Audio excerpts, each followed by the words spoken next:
Olá, vamos vê-lo de novo. Daqui é o Oliver. Sou fotógrafo, graduado pelo Centro Universitário Senac. Nesse vídeo aqui a gente vai falar sobre a história da fotografia. Antes de começar a falar sobre a história da fotografia propriamente dita, eu queria lembrar a vocês o quão bacana é ser ser humano. Eu fiz um pequeno levantamento aqui de algumas das invenções jovens que mudaram o mundo, né? Então, você vê o automóvel tem 135 anos, o avião tem 141, o computador, o começo do conceito computador, pelo Charles Babbage, começou com 201 anos, e hoje a gente tem aqui, na lanterna, há 61 anos, a internet. Gente, vocês têm noção de quanto novo é isso, se você for comparar com a história da humanidade? Por exemplo, o fogo. O fogo tem 200, está entre 210 mil anos antes de Cristo. E a roda está lá nos 300 mil anos. Pensa. É claro que isso tudo é uma construção, tanto que as pessoas não atribuem uma data. Então, eu queria que isso ficasse muito bem registrado, que a fotografia, né? A fotografia tem 182 anos, mas mesmo na faculdade de fotografia, ninguém atribuiu uma data. Qual é a data que eu estou colocando? Estou colocando uma data que está no livro da Gisele Freund, chamado Fotografia e Sociedade, um livro muito bom, tá? Em que ela coloca lá 15 de junho de 1839. Eu vou chegar nessa data aí. Por que 15 de junho de 1839? Mas quando você está falando do invento fotografia, é uma coisa que ela não está muito fechada. Então você está falando sempre entre 1820 e 1840. Porque você tem algumas pessoas que contribuíram para isso. Como eu estava falando do exemplo da roda, não é uma pessoa. Como eu disse, meu nome é Oliver, seja bem-vindo e vamos lá. A fotografia, a invenção da fotografia, no meu ponto de vista, é uma invenção muito nova que ela na verdade, ela incorporou alguns anseios que a gente já tinha há muito tempo. Que se você começar a ver, eu fiz uma pesquisa e eu acho que a gente não tem muita diferença dos nossos ancestrais, porque tem as figuras nas cavernas, em Lascaux, na França, tem outro lugar na Espanha que agora me fugiu o nome, mas essas pinturas rupestres, elas já manifestavam vontade de a gente registrar os acontecimentos, registrar o que acontecia com a gente, né? Depois a gente passou pelo período da Idade Média, onde você tinha os pintores, mas os pintores você tinha um problema. Primeiro que demorava a pintar e era um mundo idealizado, nem sempre ele era o retrato fiel do que você está vendo, né? E aí, com a revolução industrial, chega a burguesia que quer mudar isso. Então, por isso que eu comecei falando das invenções. E que tem que ficar muito claro o que é uma invenção, né, e o que é uma descoberta.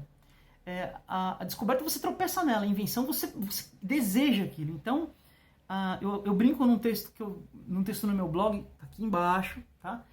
Falando que a diferença do ancestral, dos nossos ancestrais pra gente, é que a gente tem a tecnologia para a gente conseguir fixar isso. Tanto que na Idade Média, como eu estava dizendo, ali no 500, ali, quando você começa a falar ali do Renascimento, já existia a câmera clara e a câmera obscura. Já existia essa questão da imagem sendo projetada numa superfície, só que você não conseguia fixar ela. E isso aconteceu depois. Quando você fala da história da fotografia, aconteceu simultaneamente em 3 lugares do mundo, tá? França, Inglaterra e no Brasil, acredite ou não. Tinha gente pensando em fotografia aqui no Brasil. E como a gente não tinha essa coisa da tecnologia, de informação, da rapidez, é uma coisa muito interessante, porque as ideias estavam aí e as pessoas estavam produzindo independente. Então, eu vou começar falando de quem começou a brincadeira lá em 1820. Quer ver? Ó, tá no livro também da Gisele Freund, Fotografia e Sociedade, tá? Começou com Joseph Nicéphore Niepce. Ninguém fala muito dele, o pessoal vai direto no Daguerre. Mas quem era o Daguerre? Vou chegar lá também. O Niepce, ele começou os processos de fotografia e dedicou muito a vida dele a isso entre 1820 e 1840. Tanto que ele morreu em 5 de julho de 1833. Quem que herdou esse trabalho todo dele? O filho dele. Mas quem continuou o processo todo foi o Louis Jacques Mandé Daguerre. Quem era o Daguerre? Daguerre era o assistente do Niepce, entendeu? Daguerre, inclusive, quando ele conseguiu fixar uma imagem numa superfície, né, e teve que batizar o artefato, ele veio se chamar daguerreótipo. fazendo uma menção aí a quem conseguiu concluir o invento, tá? Então, vamos lá. Na França você tinha o Daguerre, na Inglaterra você tinha o William Henry Fox Talbot, que também estava desenvolvendo um processo de fixação de imagem numa superfície. E, curiosidade, o Talbot também batizou o invento dele de calótipo. Calótipo vem do grego e significa bonito. Legal, né?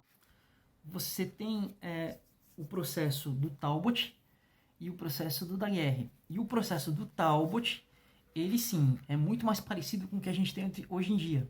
O processo do Daguerre, ele conseguiu fixar uma imagem numa superfície, mas parava por ali.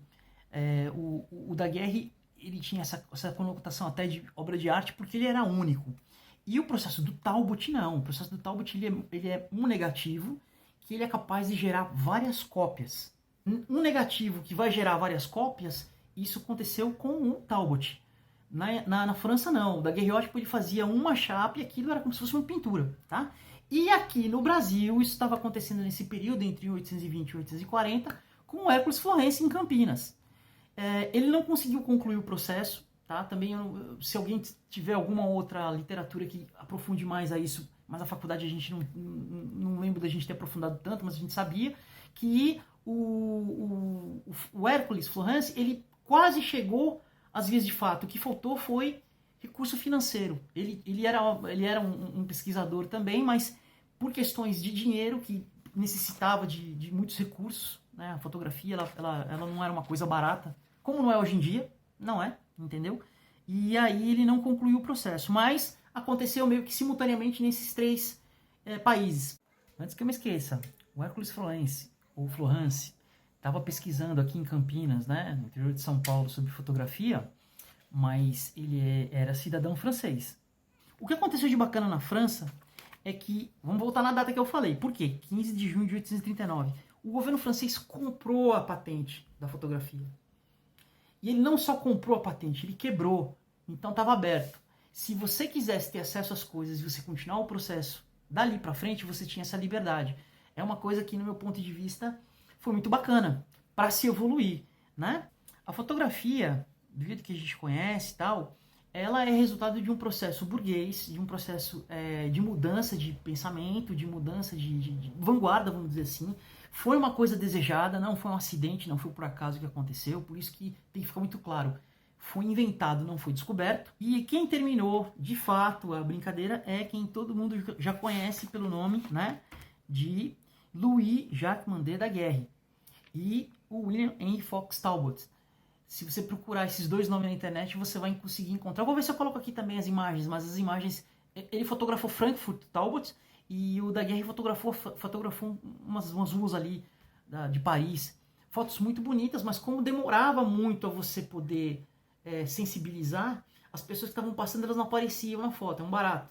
Então você tinha como se fossem ruas desertas, ambientes sem pessoas, mas porque o processo ele era demorado. Resumindo, a história toda da fotografia foi entre 1820 e 1840 e mudou bastante a humanidade. A forma como a gente se vê é construído bem, como é que eu posso dizer, a construção da imagem da gente, né, com a fotografia mudou muito, porque você tem também a questão da tridimensionalidade. As pinturas renascentistas, se você ver, não é que elas lembram as pinturas ali dos egípcios, tá? Mas se você for ver, a questão da tridimensionalidade, ela não está tão respeitada quanto se começa no Renascimento, com Brunelleschi e com Massácio. Então você começa a ter uma busca para mostrar de fato o que eu estou enxergando. É diferente do expressionismo. O expressionismo a gente está falando de cor, é uma outra coisa lá na frente, é uma questão muito interessante da arte, mas a gente está falando aqui da questão tridimensional num campo bidimensional, né? Essa busca para poder fazer, para poder se retratar não só o ideal, mas aquilo mais próximo do que eu estou vendo, de forma mais convincente, de forma mais pujante, ok? Então é isso. Se você gostou, né? Se você gosta de falar de fotografia, se você gosta de falar dessas coisas conceituais, tá aqui embaixo o link do meu blog, né? E eu também tenho um curso de fotografia com celular e tenho também o meu e-book. em que eu abordo tudo isso de forma mais aprofundada. A gente tem um texto que a gente fala um pouquinho mais sobre isso. E comigo agora, que curtiu isso, por favor, divulgue o vídeo se você gostou, faça o seu comentário, mas é isso. Valeu!